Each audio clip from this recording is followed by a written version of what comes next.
방송에서 제공하는 투자 정보는 투자 판단에 대한 조언입니다. 방송에서 제공하는 주식의 가치, 가격 상승 및 가격 하락에 대해서는 방송사에서 보장하지 않습니다.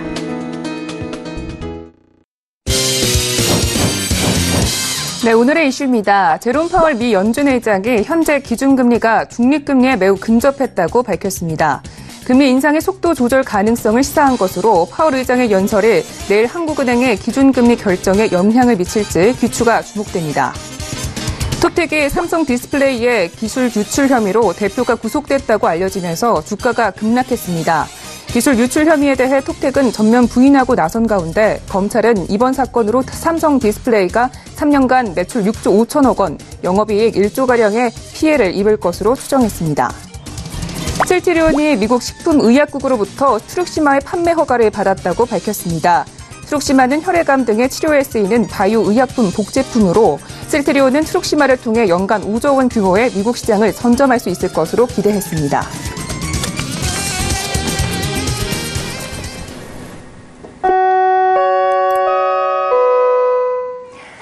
네, 안녕하세요. 평택총룸의 정석투자의 MC 김민아입니다. 오늘장까지 코스피 지수는요, 4거래 연속 상승 마감했습니다.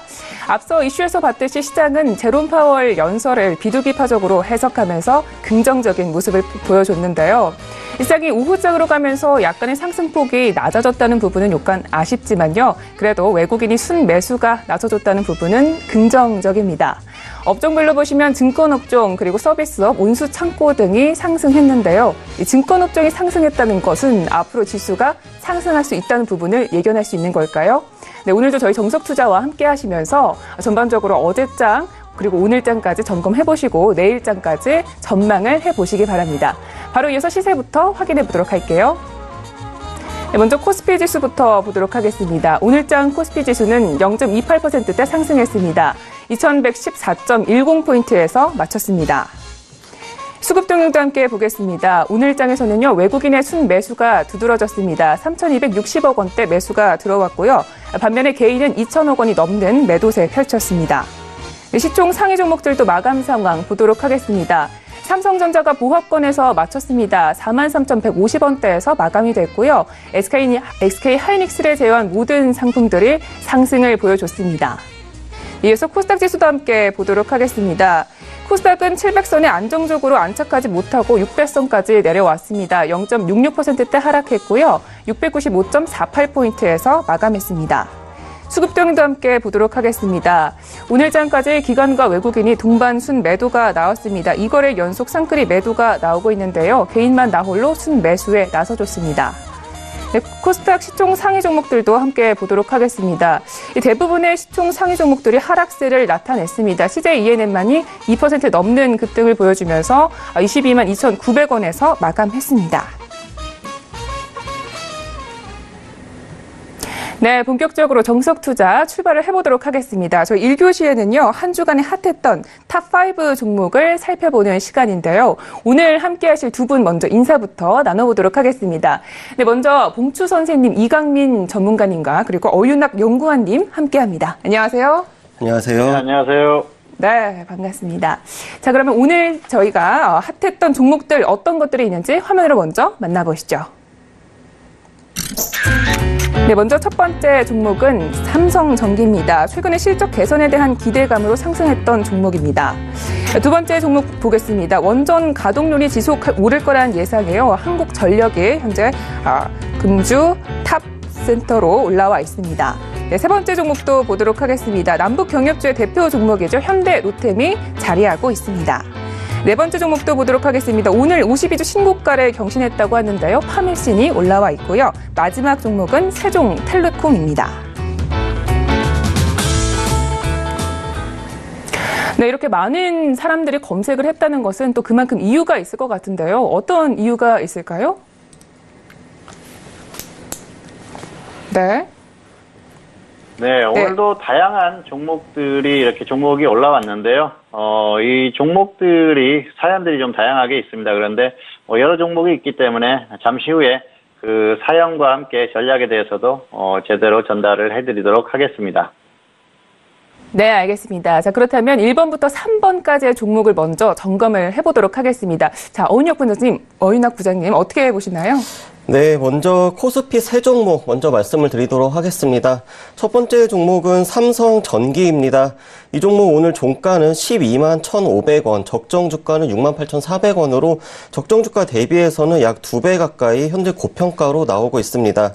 추세를 살펴드리면은 지금 중기 추세가 하락으로 전환을 했는데 단기적으로는 21선을 지금 돌파를 하면서 중기는 하락이지만 단기는 상승 추세에 보이고 있습니다. 네, 두 번째는 한국전력입니다. 한국전력은 종가는 3만 원대, 적정주가 대비해서는 약 5분의 1 정도 지금 저평가 상태 보여지고 있습니다. 이 종목 추세를 살펴드리면은 역시나 삼성전기와 마찬가지로 중기 추세는 하락. 하지만 단기적으로 최근 매우 좋은 흐름이 나오면서 20일 위평선 위에서 지금 위치를 하고 있기 때문에 중기는 하락이지만 단기는 상승이다. 이렇게 말씀드리도록 하겠습니다. 네, 코스피 세 번째 종목은 현대로템입니다. 현대로템은 종가가 26,650원, 적정주가가 21,600원으로 비교값은 1.23, 소폭 고평가 상태 보여지고 있고 추세를 살펴드리면은 이 종목도 역시나 중기 추세는 지금 하락이 나오고 있는데 단기적으로는 이제 상승 추세. 그래서 코스피 세 종목이 모두 중기는 하락이지만 단기는 상승 추세 모두 상승이다. 이렇게 말씀드리도록 하겠습니다. 네, 우리 어윤학 연구원님이요. 세 종목에 대한 적정 주가에 대해서 짚어주셨는데요. 이번에는 대응 전략에 대해서 짜보도록 하겠습니다. 봉추 선생님께 한번 여쭤볼게요. 네, 먼저 삼성전기입니다. 삼성전기 같은 경우에는 최근에 실적 개선 기대감 그리고 갤럭시 S10의 트리플 카메라 이슈 등이 있었습니다. 그래서 이런 부분들이 부각되면서 단기에 좀 반등이 나왔는데요. 사실은 시장의 흐름이 좋았었기 때문에 같이 반등이 나왔다 그렇게 볼 수가 있겠고요. 보유자는 일단 홀딩 후에 매도하시기 바랍니다. 단기에 반등이 나오는 흐름이기 때문에 굳이 곧바로 매도할 필요는 없을 것 같고요. 조금 더 반등이 나오는 것을 보고 매도를 해도 될 것 같습니다. 그리고 미보유자는 관망하시는 게 좋을 것 같습니다. 자, 왜냐하면은 추세적인 흐름 자체는 끝났다고 봅니다. 그래서 추세적으로는 계속해서 하락하고 있기 때문에 굳이 보유하지 않은 분이 무리해서 접근할 필요는 없다고 생각하고요. 보유자 같은 경우에도 사실 여기에서 조금 더 반등이 나와주면 좋은데 그냥 꺾일 수도 있지 않습니까? 그래서 그렇게 또 그냥 하락했을 때는 그 상황에 맞게 적당히 정리를 하는 게 필요합니다. 문제는 추세적으로 계속 가기가 조금 힘들다는 것이죠. 결국은 시장의 흐름이나 이런 것들이 주가의 흐름을 계속해서 가게 그렇게 놔두지 않는 그런 흐름입니다. 그렇기 때문에 너무 큰 기대는 하지 마시고요. 단기적으로 조금 반등이 나오는 이런 흐름 정도만 적당히 이용을 하시면 좋을 것 같습니다.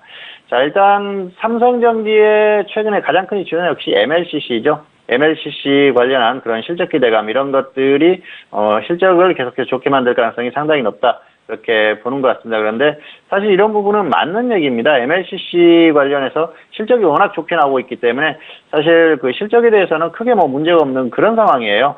다만 그동안 주가가 상승한 게 워낙 과도하기 때문에 지금 추세적으로 하락하고 있는 흐름이고요. 강한 흐름이 나왔었던 게 꺾이면서 계속해서 하락하는 흐름이 나오고 있습니다. 그래서 이런 부분들이 단기에 쉽게 개선되기 힘든 흐름입니다. 더군다나 지수가 좋지 않기 때문에 이런 흐름들이 지속된다는 거죠.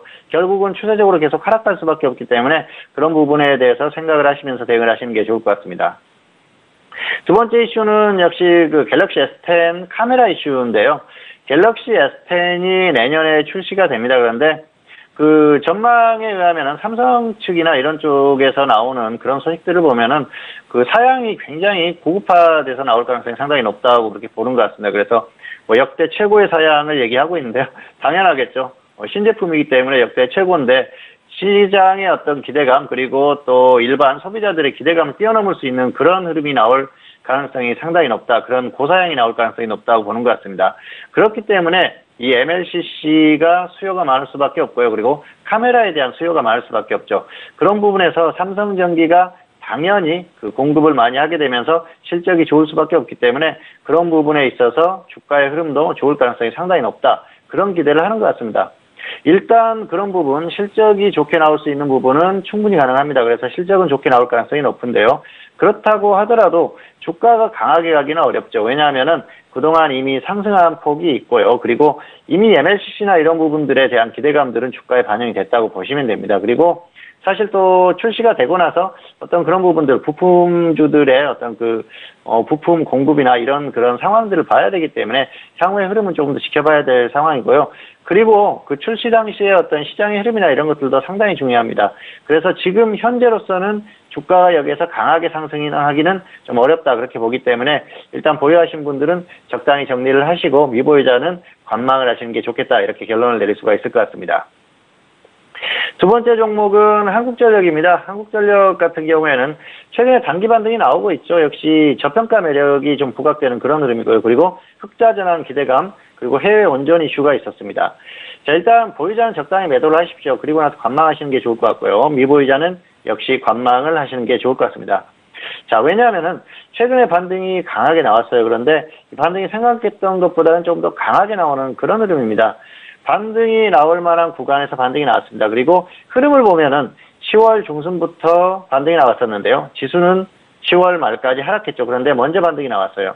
어떤 전기가스 업종의 특징이라고 할 수가 있는데요. 지수와 상관없이 움직일 수 있다는 흐름이죠. 낙폭이 워낙 과대했었기 때문에 나오는 반등이었다 그렇게 볼 수가 있겠습니다. 그런데 지수가 흐름이 좋았었기 때문에 최근에 반등이 조금 더 나오는 그런 흐름이에요. 결국은 지수 흐름이 좋지 않았다고 하면은 더 빨리 꺾일 수 있었는데 조금 더 강하게 나오는 흐름인데 지수의 흐름이 더 강하게 하기 어렵다는 판단을 하기 때문에 일단은 정리를 해주시는 게 좋겠다 그렇게 생각을 하고 있습니다.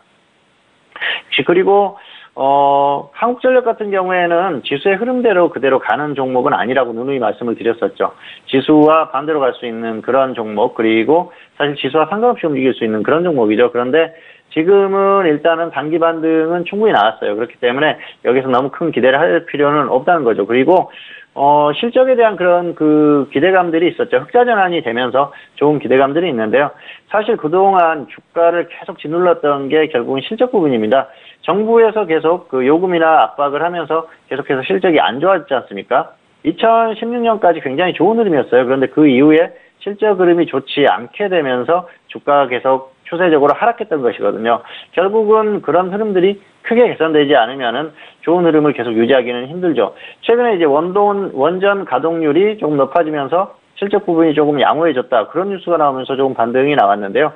사실은 그런 부분보다는 낙폭이 워낙 컸었기 때문에 반등이 나왔다. 그리고 최근에 시장의 흐름이 좋지 않았지 않습니까? 그래서 이런 좋지 않은 흐름에서 가치주의 외국인이나 기관들의 어떤 그런 관심 이런 것들이 쏠림 현상이 나오면서 주가가 반등이 나왔다. 이렇게 판단을 하는 게 맞을 것 같습니다. 그래서 현재 상황에서는 주가가 추세적으로 더 강하게 가기는 조금 어려운 상황이고요. 역시 또 지수가 꺾였을 때 같이 조금 그 반등하는 게 한계가 나올 가능성이 상당히 높습니다. 그래서 일단은 뭐 중장기적으로 저점을 찍고 확실하게 계속해서 반등한다고 보기보다는 단기 반등이 나왔다. 이 정도로 보시는 게 맞을 것 같습니다. 그렇기 때문에 여기서 너무 큰 기대를 하지 않는 게 좋을 것 같고요. 최근에 또 원전 이슈가 있었죠. 아랍에미리트죠. 바카라 원전. 거기에 대한 그 프랑스 기업과 아랍에미리트가 계약을 했어요. 그런데 그 부분에 대해서 혹시 원전 운영권에 대한 것을 넘겨주는 그런 계약이 아닌가 그렇게 뭐 판단을 하면서 우려 섞인 그런 목소리가 있었는데요. 안전 서비스에 대한 그런 계약이다. 한전에서 이렇게 해명을 했습니다. 그래서 결과적으로는 뭐 큰 이슈는 아닌 걸로 보이고요. 신규 원전을 수주한다든지 그런 이슈가 아니면은 뭐 크게 이슈가 될 만한 그런 흐름은 아닙니다. 그리고 그 바카라 원전 같은 경우에는 지금도 계속 공사를 하고 있고 1기는 완공이 됐죠. 그래서 이제 시험 가동을 할 그런 상황인데요. 어쨌든 큰 이슈가 될 만한 그런 이슈는 아니었다. 그렇게 보기 때문에 뭐 그 이슈를 가지고 특별히 주가가 움직이거나 그럴 것 같지는 않습니다. 다만 어떤 그 주가의 추세적인 흐름을 봤을 때는 역시 단기적으로는 반등이 나올 만큼 나왔기 때문에 여기에선 적당히 정리를 해주시는 게 좋을 것 같습니다. 세 번째로는 현대로템인데요. 현대로템 같은 경우에는 역시 최근까지 흐름이 좋았었죠. 현대로템은 뭐 대표적인 대북 철도 테마라고 할 수가 있죠. 최근에 남북 철도 공동조사 이슈가 있었습니다. 북한 지역 철도 조사에 대한 유엔 안전보장이사회가 제재 면제를 했다. 뭐 그런 이슈가 들렸었죠. 그러면서 좋은 흐름이 나왔었는데요. 보유자는 매도하십시오. 매도하고 나서 확실하게 조정을 받으면 다시 접근하시면 좋을 것 같고요. 미보유자는 지금 접근할 필요는 없습니다. 확실한 조정 시에 다시 한번 접근을 하시는 게 좋을 것 같습니다. 자, 철도 테마가 최근에 움직이긴 하죠. 철도 공동조사 이런 이슈가 나왔습니다. 그래서 그런 부분에 있어서 주가가 조금 움직이는 흐름이 나오기는 하는데요. 확실히 가기는 조금 어렵습니다. 자, 철도, 북한의 철도에 대한 조사는 할 수 있습니다. 그런 것들은 뭐 충분히 할 수 있는데요. 또 안전보장이사회에서 제재 면제를 했다고 했기 때문에 조사가 들어가는 것 같습니다. 그런데 조사를 하는 것과 실제로 사업이 이루어지는 건 다르죠. 철도라는 건 인프라를 구축하는 겁니다. 북한 지역에다가 인프라를 구축한다는 것은 어떤 경제적인 실익을 줄 수 있는 그런 부분이기 때문에 사실상 사업을 하기에는 좀 힘들죠. 유엔의 어떤 제재가 풀려야 되는데 그런 부분까지 제재가 풀리기는 좀 어렵지 않나 생각을 합니다. 지금 조사를 할 수 있지만 사업 자체는 조금 하지 못하게 막을 가능성이 상당히 높기 때문에 일단 제재가 풀릴 가능성은 좀 어렵다 그렇게 보는 게 맞을 것 같고요. 그런 면에서 봤을 때는 역시 어떤 단기적인 흐름 그 정도로만 보시는 게 나을 것 같습니다. 그리고 대북 테마들 같은 경우는 역시 등락이 워낙 큽니다. 그래서 뭐 어떤 뉴스 하나 가지고 굉장히 급등락하죠. 그렇기 때문에 주가가 정말 확실하게 조정을 받았을 때 저점에서 매수를 하지 않으면은 메리트가 없고 또 위험한 부분이 있습니다. 그래서 가끔 이렇게 추격 매수를 하시고 나서 계속 물려있는 분들이 계시는데요. 그런 매매를 하지 말자는 거죠. 굳이 지금 단기적으로 반등이 어느 정도 나온 상황에서 무리해서 접근할 필요가 없다. 그렇게 설명을 드릴 수가 있을 것 같습니다. 그래서 대북 테마 같은 경우에는 역시 확실한 가격 메리트가 있을 때 접근을 해야 되는데요. 현재로서는 그렇게 확실한 가격 메리트가 발생한 그런 상황은 아닙니다. 단기 반등 이후에 살짝 꺾이는 그런 흐름이기 때문에 여기에서는 굳이 무리해서 접근할 필요가 없을 것 같고요. 그리고 역시 철도 사업의 어떤 추진하는 흐름 이런 것들에 대해서는 확실하게 사업이 되기까지는 좀 거리가 있기 때문에 현재 상태에서는 굳이 무리해서 접근할 필요가 없다. 이 정도로 결론을 내릴 수가 있을 것 같습니다. 그래서 현대로템 같은 경우에는 일단 보유자는 매도 후에 확실한 조정 시에 접근하시고요. 미보유자는 확실한 조정을 받았을 때 그때 단기로 접근을 하시는 게 좋을 것 같습니다. 네, 알겠습니다. 삼성전기 같은 경우에는요, 보유자만 홀딩 후 매도 주셨고요. 추세가 아니라는 부분 짚어주셨습니다. 그리고 세 종목 중에 현대로템은 조정 시에 접근이 가능하다는 의견까지 모두 주셨습니다. 자, 이어서 핫5 종목 중에요, 나머지 두 종목, 코스닥 종목에 대한 부분을 적정 주가 그리고 추세에 대해서 짚어보도록 하겠습니다. 네, 연구원님. 네, 먼저 파맵시인입니다. 파맵시인 같은 경우는 이제 이번 달에 상장이 된 종목으로 일단 오늘 종가는 79,800원, 그리고 적정 주가가 5,800원, 약 13배 정도 지금 차이가 좀 나고 있습니다. 일단 뭐 추세를 살펴드리면은 뭐 아직 상장한 지 한 달이 지나지 않았기 때문에 단기나 중기 추세가 나오지 않은 상황이고, 이 파맵신 같은 경우는 기술 특례 상장으로 시장에 입성을 했습니다.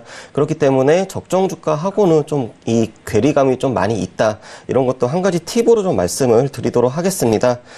마지막 종목은 세종텔레콤입니다. 이 종목 종가는 592원, 적정 주가는 1,000원으로 비교값이 0.59, 좀 저평가되어 있고, 이 종목 추세를 살펴드리면은 역시나 중기 추세는 하락, 그리고 단기 추세는 상승, 이렇게 말씀드리도록 하겠습니다. 네, 이 두 종목에 대한 추세에 대해서 짚어봤는데요. 이번에는 대응 전략에 대해서 꾸려보도록 하겠습니다. 봉주 선생님 도와주세요. 네, 일단 먼저 파맵신인데요. 파맵신 같은 경우에는 신규주죠. 최근에 그 이슈를 보면 역시 공모가 흥행했다 그런 이슈가 있었고요. 개발 중인 신약이 FDA 희귀약품 지정을 받았다 그런 소식이 있었습니다. 그래서 그런 이슈를 가지고 조금 반등이 나왔던 그런 흐름인데요. 보유자는 매도 후에 조정 시에 재매수 하시기 바라고요. 미보유자는 조정 시에 접근을 하시기 바랍니다. 최근에 흐름이 굉장히 강한데요. 사실 그 신규주들은 좀 접근하기가 어렵습니다. 신규주죠. 특별한 이슈가 있어서 상승했다기보다는 상장하고 지수 흐름이 좋았어요. 그리고 역시 업종, 제약업종의 흐름이 좋았었죠. 그런 면이 굉장히 중요하죠. 신규주는 상장 당시 어떤 시장의 흐름이 굉장히 중요합니다. 왜냐하면은 사실 신규주는 어떻게 흐름이 나올지 예측하기 어렵습니다. 물론 엄청나게 좋은 기업 흐름을 보이는 기업들 같은 경우에는 상장 이후에 그 기업 흐름을 따라가겠지만은 이 보통의 신규주들 같은 경우에는 흐름을 예측하기가 힘들죠. 특히 이렇게 기술 특례 상장한 이런 기업들 같은 경우에는 실적이나 이런 부분들이 거의 뭐 확인이 안 되지 않습니까? 그래서 실적 부분도 미미하고 그렇기 때문에 기대감이나 이런 것들로 움직일 수가 있겠는데요. 특히 바이오는 더합니다. 그래서 바이오의 어떤 흐름, 상장했을 때 흐름이 상당히 중요한데 최근에 단기적으로 바이오가 반등이 나왔지 않았습니까? 그래서 이 파맵신 같은 경우에도 그런 혜택을 받았다 그렇게 보시면 될 것 같습니다. 그래서 단기적으로는 반등이 좀 충분히 나왔다 그렇게 보시면 될 것 같고요. 공모가가 6만 원짜리예요. 지금 공모가 위에서 계속 움직이지 않습니까? 그래서 그 시간이 지났을 때는 계속해서 물량이 나올 수밖에 없는 흐름이죠. 결국은 공모가 근처에 가거나 아래로 내려가기 전까지는 좀 가격 메리트는 없다. 그렇게 보시는 게 맞을 것 같고요. 물론 최근에 반등한 폭이 있기 때문에 조정을 받았을 때 단기적으로 접근하셔야 됩니다. 그런데 현재 상태에서는 가격 메리트가 없어요. 그리고 사실 임상 중인 신약에 대한 그런 기대감들이 있는데요. 아직 확실하게 뭐 제품이 나오거나 또 실적이 나오거나 그런 흐름까지는 조금 거리가 있습니다. 그래서 상당한 좀 시일이 걸릴 가능성이 높기 때문에 당분간은 어떤 이슈가 나왔을 때 조금 움직이는 흐름 그 정도 가능할 것 같고요. 또 시장의 흐름, 업종의 흐름 이런 것들이 주가의 흐름을 움직이지 않을까 그렇게 생각을 합니다. 그렇기 때문에 현재 상태에서는 뭐 너무 길게 끌고 가는 것보다는 매도 후에 조정을 받았을 때 다시 한번 또 단기로 접근을 하고 이런 것들을 반복하시는 게 나을 것 같고요. 업종의 흐름, 제약업종의 어떤 흐름을 보면서 접근을 하시는 게 맞을 것 같습니다. 단기적으로는 일단 반등이 나왔습니다. 지수가 반등하고 업종이 반등이 나왔는데요. 다시 한번 이제 조정받을 가능성이 있기 때문에 여기에서는 매도 후에 다시 한번 접근을 하시는 게 나을 것 같습니다. 두 번째는 세종텔레콤인데요. 세종텔레콤은 뭐 많은 분들이 아실 거예요. 제사이동통신 관련주죠. 최근에 기간통신 사업 진입 규제를 허가지에서 등록으로 완화하겠다. 뭐 그런 이슈가 있었습니다. 그래서 상승이 강하게 나왔죠. 일단 보유자는 적당히 매도 후에 조정 시에 다시 한번 접근하시기 바라고요. 미보유자는 조정 시에 접근하시기 바랍니다. 지금 단기적으로 강하게 상승이 나왔는데요. 아무래도 이게 지속적으로 강한 상승세를 보이기에는 좀 어려움이 있다 그렇게 볼 수 있을 것 같습니다. 사실 뭐 최근에 이 이슈 같은 경우에는 국회에서 이런 이슈가 나왔었죠. 과학기술정보방송통신위원회에서 기간통신사업 진입 규제를 완화하겠다는 이슈가 나왔습니다. 그래서 제4이동통신 관련주들이 상승이 나왔는데요. 당장 어떤 제4이동통신이 뭐 출범하기는 힘든 게 사실 현실적인 상황입니다. 그렇기 때문에 이 관련 종목들은 어떤 흐름들이 나왔을 때, 이슈가 나왔을 때 그때만 접근하는 게 나아요. 현재 상태에서도 지금 컨소시엄을 구성한다든지 그래서 어떤 진입을 하려는 시도나 이런 것들은 없습니다. 그렇기 때문에 단순히 단기에 어떤 나온 이슈를 가지고 움직이는 것뿐이기 때문에 이게 강하게 계속 상승세를 유지하기는 좀 어렵지 않나 그렇게 생각을 합니다. 그래서 반등이 약간 더 나오더라도 다시 한번 조정을 받을 가능성이 높기 때문에 조정을 기다렸다가 다시 한번 접근하시는 게 훨씬 유리할 것 같고요. 그리고 효율성 측면에서도 역시 계속해서 상승세를 보이기보다는 조정을 받을 가능성이 높기 때문에 일단 보유자 같은 경우에는 매도 후에 다시 한번 접근하시는 게 좋을 것 같고요. 미보유자는 조정을 받았을 때 단기 매매로 접근하시는 게 좋을 것 같습니다. 네, 알겠습니다. 이 파메 씨는 아직까지 가격에 대한 메리트가 조금 부족하기 때문에 당분간은 이슈에 주목을 하셔야겠고요. 이 세종텔레콤은 약간의 조정이 필요하다는 말씀까지 들어봤습니다. 자, 이렇게 해서 1교시 핫5 종목 분석은 여기까지 마칠게요. 네, 계속해서 2교시로 돌아왔습니다. 이번 시간에는요, 어윤학 연구원님과 함께하는 시간입니다. 저희 주가에 가장 활용할 수 있는 HTS에 대해서 분석을 하는 시간을 가져볼 텐데요. 이번에 100% 노하우를 알려주신다고 하니까요, 주목을 하셔야겠습니다. 자, 어윤학 부사님, 오늘은 어떤 내용일까요?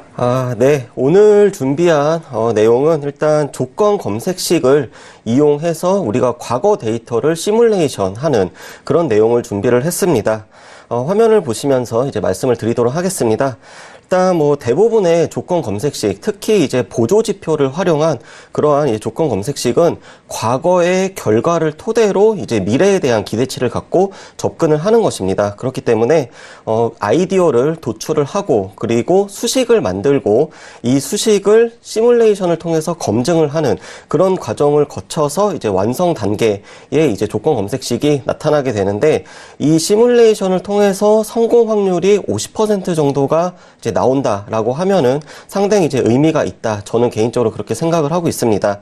특히 이제 이 중에서도 이제 우량주 같은 경우는 코스피 100 종목 안에 있는 종목들은 지수하고 굉장히 밀접한 그런 연관성이 있습니다. 그렇기 때문에 우량주는 개별 종목이 아니라 이제 지수를 가지고 이제 시뮬레이션을 해도 된다. 뭐 이렇게 좀 말씀을 드리겠고, 이제 실전에서 사실 이제 11월 초에 이 이제 검색식을 통해 가지고 종목을 찾았고 이제 활용을 했던 그런 검색식을 예시를 들어 가지고 한번 말씀을 드리도록 하겠습니다.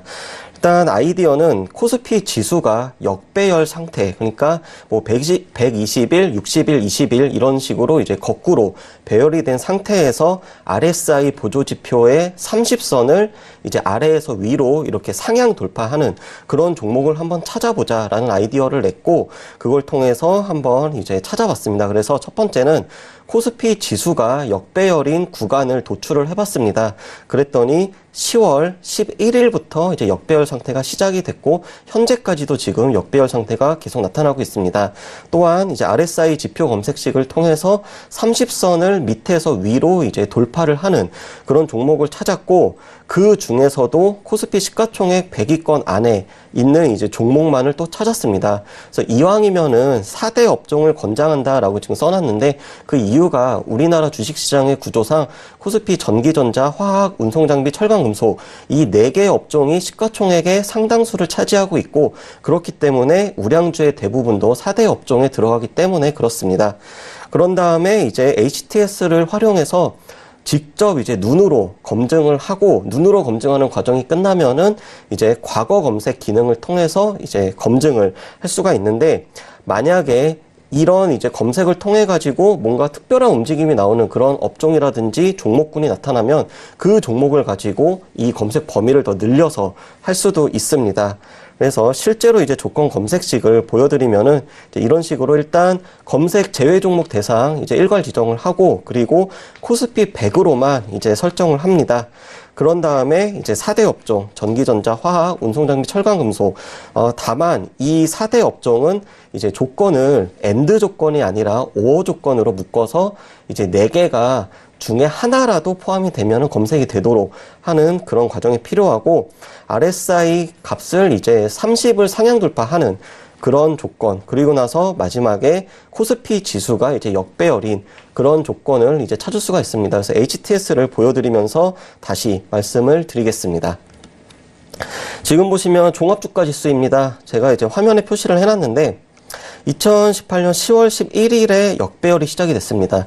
120일, 60일, 20일 이런 순으로. 그래서 이 구간부터 현재까지의 이제 RSI 지표를 이제 30선을 상향 돌파하는 그런 이제 기업을 찾는 건데 검색식을 이런 식으로 만들어서 그리고 이제 검색을 해봤습니다. 검색을 하면은 이제 오늘 날짜 기준으로는 해당하는 종목이 지금 없습니다. 없는데 여기 하단에 보시면 이제 과거 시점이라고 하는 버튼이 있습니다. 조금 이제 화면을 키워서 보여드리면은 과거 시점을 누르면은 이런 식으로 달력에서 10월 11일부터 이제 하루씩 오늘까지 이제 와보면 10월 12일에 이제 포스코부터 뭐 LG전자까지 검색이 됐고 그 다음에 이제 쭉쭉쭉 이제 하다 보면은 뭐 현대차도 나오고 네 이렇게 누르다 보면 뭐 하나케미컬, 현대유화 이런 식으로 한 종목이 나올 때도 있고 아예 안 나올 수도 있습니다. 그러면 이 옆에 있는 이 성과 분석이라는 이 기능을 통해서 검색이 된 날짜로부터 목표 수익과 목표 손절 기준을 주었을 때 현재까지 과연 이 종목의 결과가 어떻게 됐는지 이걸 이제 시뮬레이션을 할 수가 있다는 것입니다. 그래서 쭉 이제 돌리다 보면은 최근 이제 지수가 계속 10월 달에 이제 하락을 했기 때문에 대부분은 이제 손절 처리가 됐습니다.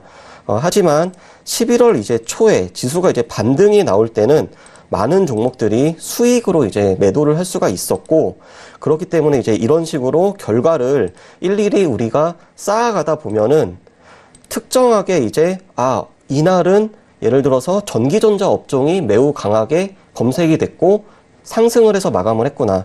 또 특정한 날은 예를 들어서 화학 업종이 뭐 수익이 좋았구나. 그래서 이런 식으로 우리가 결과값을 도출을 할 수가 있습니다. 그래서 마지막으로 이제 어떻게 활용을 하느냐.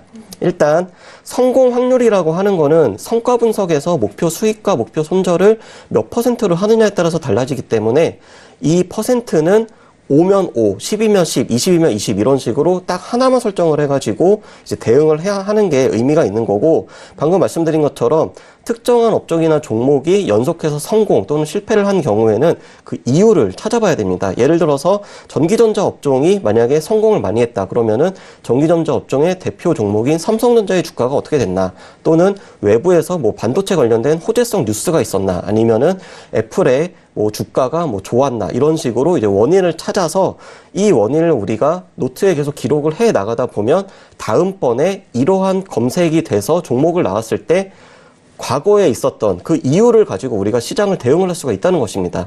그래서 이런 식으로 과거의 데이터를 통해서 시뮬레이션을 해서 우리가 조건 검색식을 완성을 하는데 활용을 할 수가 있고 가장 중요한 것은 조건 검색식이라고 하는 것은 과거에 이러한 패턴이 나왔기 때문에 미래에도 이렇게 될 것이다 라고 하는 그 믿음에서부터 이제 시작이 된다라는 것, 그것을 이제 생각을 하면서 우리가 좀 준비를 하자라는 차원에서 오늘의 내용을 준비해 왔습니다.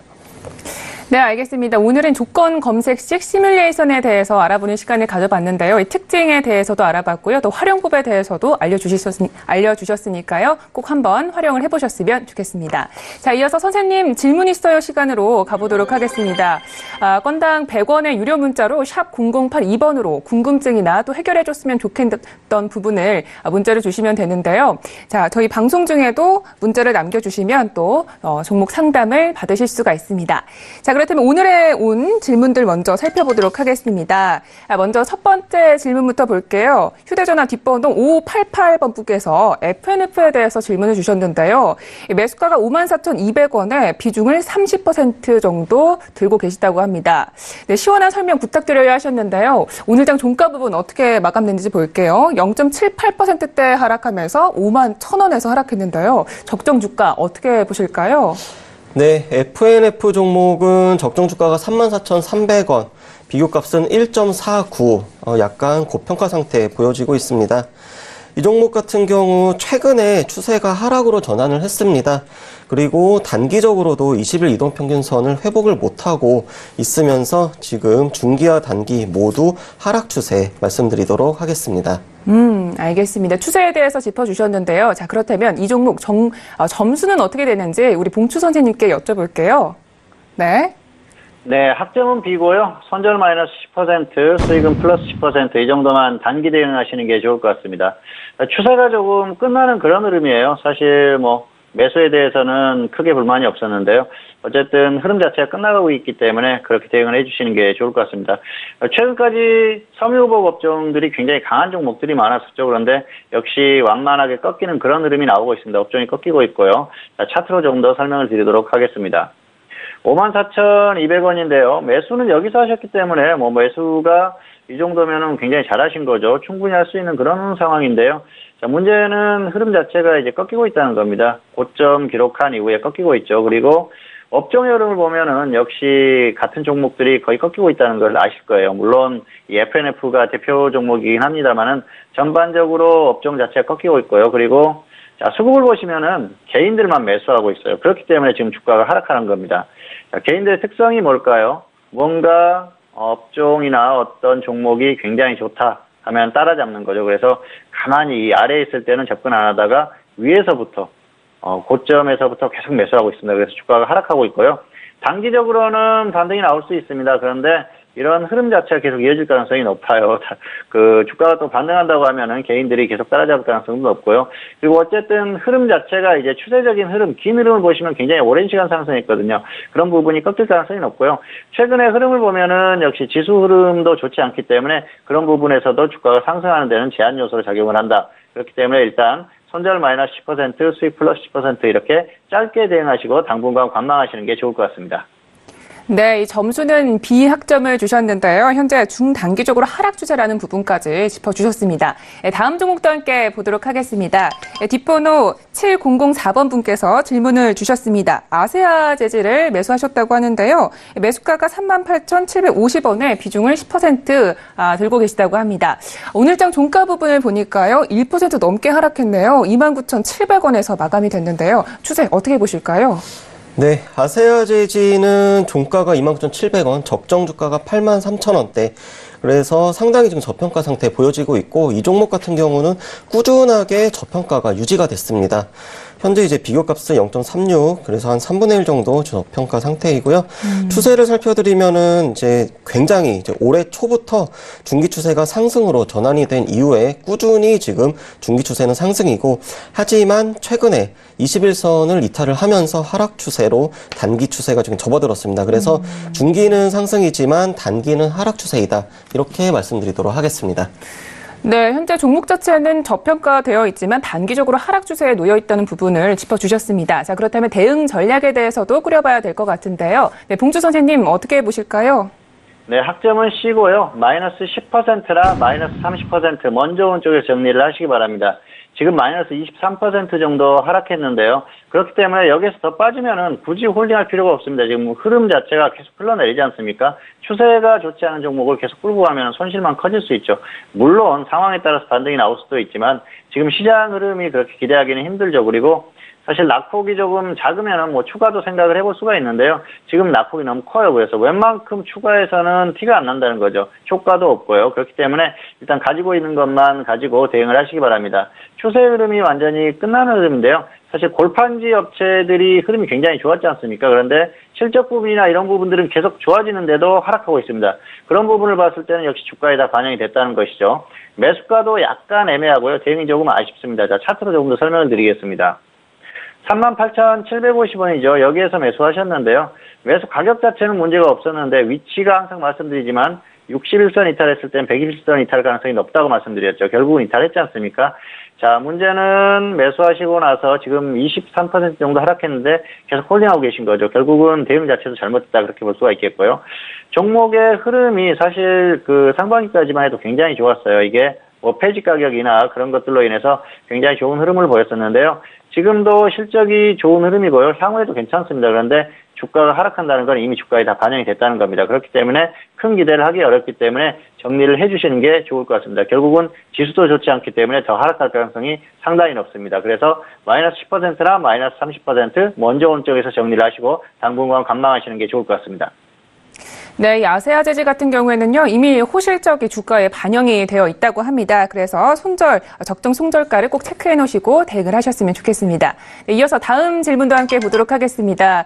뒷번호 3855분께서 질문을 주셨는데요. KH 바텍에 대해서 주셨습니다. 매수가가 7,760원에 비중을 20% 정도 들고 계시다고 하는데요. 오늘장 종가 부분 보도록 하겠습니다. 1.98%대 하락했습니다. 2% 가까이 하락을 했는데요. 8,410원 에서 마감이 됐어요. 추세 어떻게 보실까요? 네, KH바텍 적정 주가는 지금 25,500원이 나오고 있는데 일단 적정 주가의 추세가 계속 하락 추세로 이제 1년 동안 유지가 되고 있습니다. 그래서 이 종목 추세를 또 이제 차트로 이제 보여드리면은 적정 주가 추세하고 상당히 지금 이동평균선이 이제 유사한 그런 흐름으로 나오고 있고 올 봄에 중기 추세가 하락으로 접어들었고 20일 이동평균선은 이제 돌파 이탈이 계속 반복이 됐습니다. 그래서 지금 같은 경우는 중기는 하락이고 단기가 가격상으로는 21선 위에 있는, 그래서 단기는 상승입니다. 하지만 단기 추세도 아직까지는 이제 명확하지 않다, 이렇게 보시면 될 것 같습니다. 네, 알겠습니다. 자, 그렇다면 대응 전략도 함께 꾸려봐야 될 것 같은데요. 네, 봉주 선생님, 점수 어떻게 매기면 좋을까요? 네, 학점은 A고요. 본전 매도하시거나 수익 20%, 플러스 20% 매도하시기 바랍니다. 매수를 잘하셨어요. 자, 차트로 설명을 드리겠습니다. 7,760원인데요. 여기에서 매수를 하신 겁니다. 그래서 최근 흐름을 보면은 저점 이후에 뭐 지수가 반등할 때 같이 반등하긴 했습니다만 반등하고 눌림목 구간에서 정확히 매수를 하셨어요. 그래서 현재 8% 정도 수익 구간인데요. 여기에서 다시 하락한다는 건 시장의 흐름이 안 좋을 가능성이 높습니다. 그때는 정리하시는 게 맞을 것 같고요. 반등하면 20% 정도 짧게 수익 실현을 하시는 게 좋을 것 같습니다. 자, 시장의 흐름이 좋다고 그러면은 지금 기술적인 흐름을 봐서는 저점을 기록하고 반등할 가능성이 높은데요. 시장의 흐름이 좋지 않았을 때는 다시 꺾일 가능성이 높습니다. 그래서 지금 흐름을 봐서는 다시 꺾일 가능성이 높기 때문에 여기에서는 무리하게 확인을 안 하고 계속해서 중기 홀딩하는 것보다는 단기 대응이 맞습니다. 그래서 본전 매도나 수익 플러스 20% 이렇게 대응하시는 게 좋을 것 같습니다. 네, 이번 종목의 마지막 상담이었는데요. A 학점을 받아서 기분이 상당히 좋습니다. 본전 혹은 수익 20% 매도 대응을 주셨습니다. 참고로 본 방송에서 제공하고 있는 정보는 투자 판단에 대한 조언일 뿐 주식의 가치나 수익률을 보장하고 있지 않습니다.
네, 글로벌 시황센터 박나경입니다. 네, 어제 전달을 해드렸습니다. 현지 시각 28일 제롬 파월 연준 의장이 취임 후 가장 중요한 연설을 앞두고 있다라면서 이에 대한 추측이 난무하고 있다라는 말씀 드렸는데요. 네, 드디어 이 연설이 발표가 됐습니다.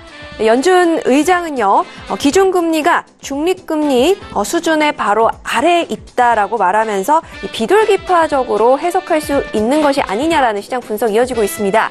네, 기사 제목에서 보시다시피 Fed Chairman Powell now sees current interest rate level just below neutral라고 보실 수 있습니다. 네, 그러면서 미리 설정된 정책 경로는 없고 또 경제 지표를 매우 면밀히 주시하고 있다라는 발언도 함께 내놨는데요.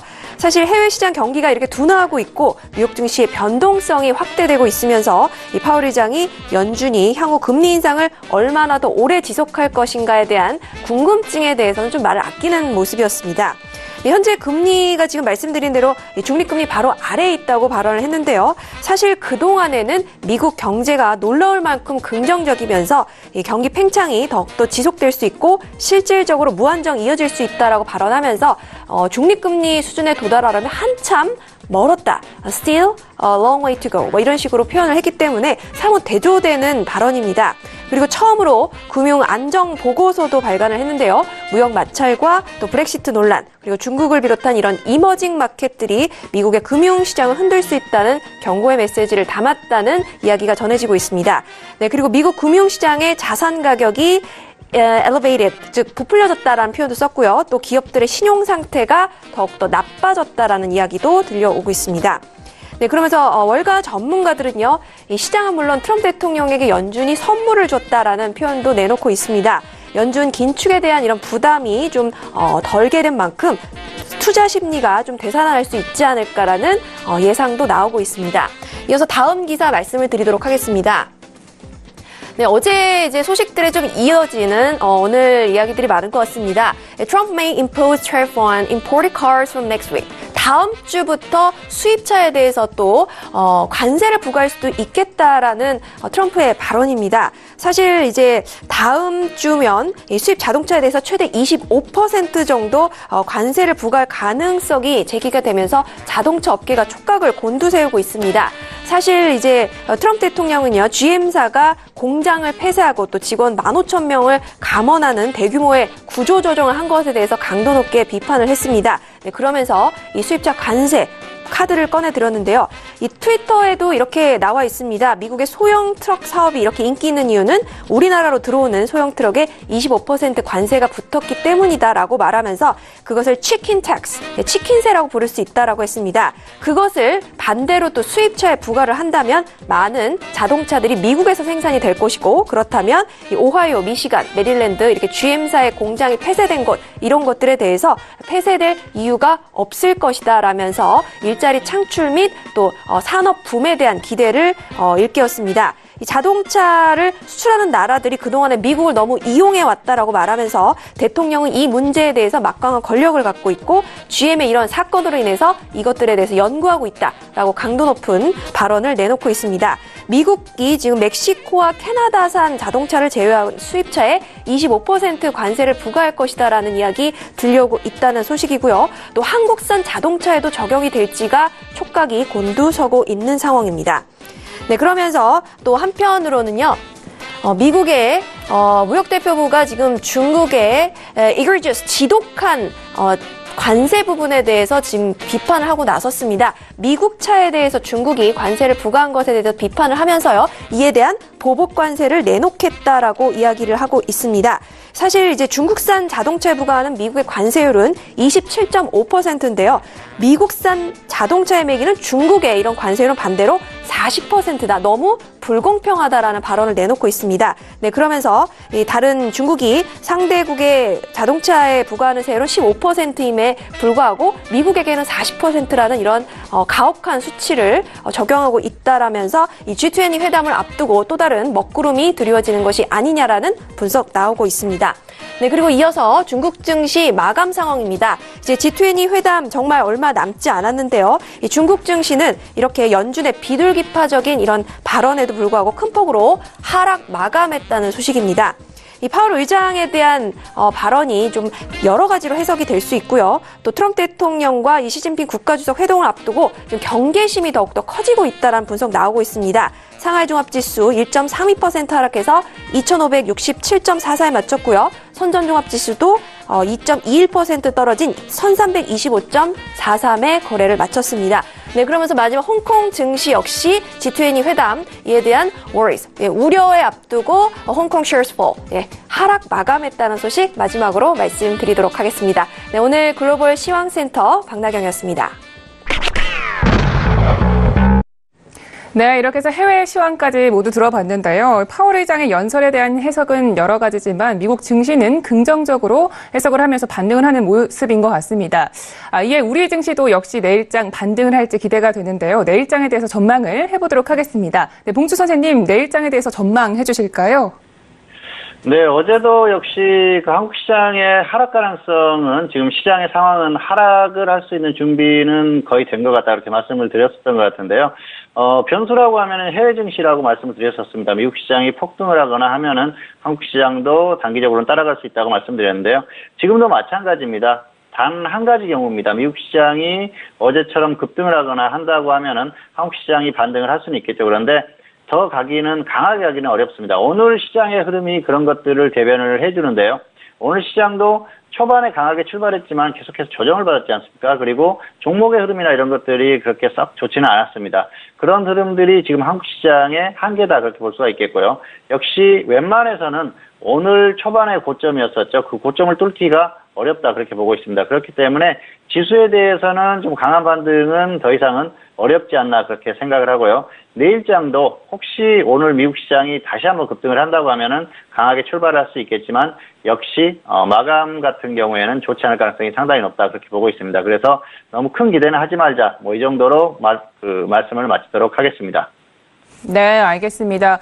내일장도 미국 증시에 대한 흐름을 잘 참고해서 투자를 하셔야겠습니다. 자, 이렇게 해서 저희가 준비한 소식은 여기까지고요. 저희 두 분 먼저 보내드리도록 하겠습니다. 오늘도 수고해주신 두 분 감사합니다. 감사합니다. 감사합니다. 네, 참고로 본 방송에서 제공하고 있는 정보는 투자 판단에 대한 조언일 뿐 주식의 가치나 수익률을 보장하고 있지 않습니다. 네, 저희 서울길TV는 자본시장 통합법을 준수하고 있다는 부분까지 참고하시기 바랍니다. 네, 투자의 정석 평택촌놈의 정석투자는요. 내일 밤 10시에도 계속되니까요. 저희는 내일 10시 이 시간에 뵙도록 하겠습니다. 함께해 주신 여러분 고맙습니다.